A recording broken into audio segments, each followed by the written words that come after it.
grew up on a farm and have always been really into outdoorsy stuff. Nothing too strange, just frolicking in fields of flowers, climbing up mountains, and catching turtles in kayaks. When I was about 7 or 8, I pulled up to the house about 7 or 8 and I yelled to the cabby, go home, smell you later. my dad took me to a local science museum, and the best part was the planetarium show.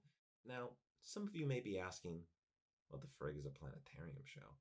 It's only the best thing ever! You go into this movie theater type room, except instead of all the seats facing one direction, they were set up in like a circle. And instead of the screen being on the front wall, the freaking ceiling was the screen. And there was this magic ball in the center of the room that would project stars and planets on the ceiling while some dude taught you about space and okay. Some of you may be thinking that this sounds really lame and that I'm a nerd. And to that, all I have to say is, yeah, you're probably right.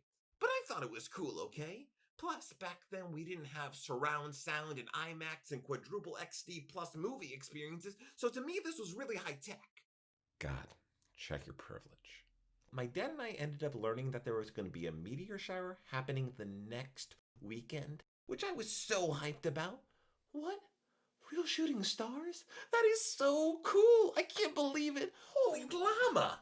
Finally, after a whole week of waiting, I was going to be allowed to stay up past my bedtime and spend the night outside with my dad watching the meteor shower.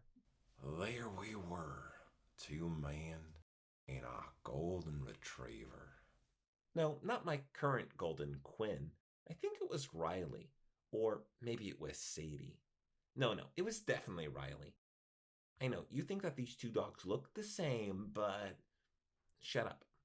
Like I said, there we were, 2 men and their dog, gazing into the abyss, ready for a giant space boulder on fire to fly past them at 100,000 miles an hour. And Riley was so excited that we were staying up so late, hanging out with him. He was going to bananas, doing donuts, cartwheels, the cha-cha slide. This guy was acting like he was on some kind of drugs. Maybe he popped the pupper. Anyway, since this was my first meteor show, I didn't really know what to expect. In the cartoons, when there's a shooting star, they look like this. And you have time to admire them in awe. But in real life, they're more like, which caught me totally by surprise. And then I saw another one, and with the dog acting so kooky and the stars moving so friggin' fast and me being really, really little, I looked over to my dad and said, Dad, I think I heard that one. What? What did you say? I think I heard that one? And suddenly my dad looks as if he's been possessed, which makes me panic and think back as to what just happened. Wait a minute. I didn't hear a meteor fly past us. Sound doesn't even travel through space. Which means the sound I heard was...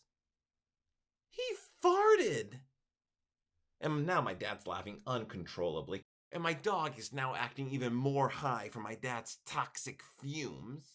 And I'm completely devastated. Oh, Dad, how could you do this to me? Oh, gross, I'm getting emancipated. So that was my first time watching a meteor shower. Flash forward a few years and I was in high school. It was about midnight or 1 in the morning and I was outside on the lawn by myself, thank you very much, watching a meteor shower. And like I said, I grew up on a farm, so we had a really long driveway. And I can see a car coming up the driveway. It was my sister coming home from work or clubbing or something. I don't know. I really didn't think much about it. As long as she didn't fart, my night was going to be all right. My sister gave me permission to use her name in this video, so Sarah gets out of her car and starts walking towards me up the driveway. And I guess she didn't see me at first because it was night, so all she could see was this. And she starts screaming, "Ah!" and running the other direction. And as she's running, I can hear her keep repeating the same words over and over again. Don't drop your keys! Don't drop your keys! Stay away from me! Don't drop your keys! For those of you who haven't taken a self-defense class before, apparently you're supposed to put keys in between your fingers so when you go to punch the bad guy, you stab him like Wolverine. Or turn them on with your keys. Well, I didn't know why the heck she was screaming, so I got pretty freaked out because I figured there must be an axe murderer standing behind me. So I start running in the same direction as Sarah, which makes her start freaking out even more. Meanwhile, we were a household of 6 people, meaning that there were 4 other people inside listening to all this take place, and my parents' bedroom was literally right next to where this possible murder was taking place. So my mom wakes up and she says to my dad, do you hear that? Um, yeah, it's just Sarah. Oh, okay. And they went back to sleep. So remember, kids, if you're ever getting murdered, your parents aren't gonna save you. Anyway, since Sarah was freaking out even more once I started running towards her, I realized that there wasn't a chainsaw-wielding clown in the yard. That clown was me. I start shouting to get her attention, to get her to calm down, and once she heard me, I wished that she hadn't, because she was so mad. Apparently, she thought that I was waiting out for her in the dead of night to intentionally scare her. So she was really upset and cursed me out all the way back up the driveway and into the house.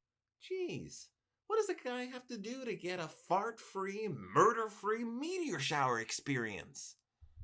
So I hope you guys enjoyed that video. 3rd time's the charm, right?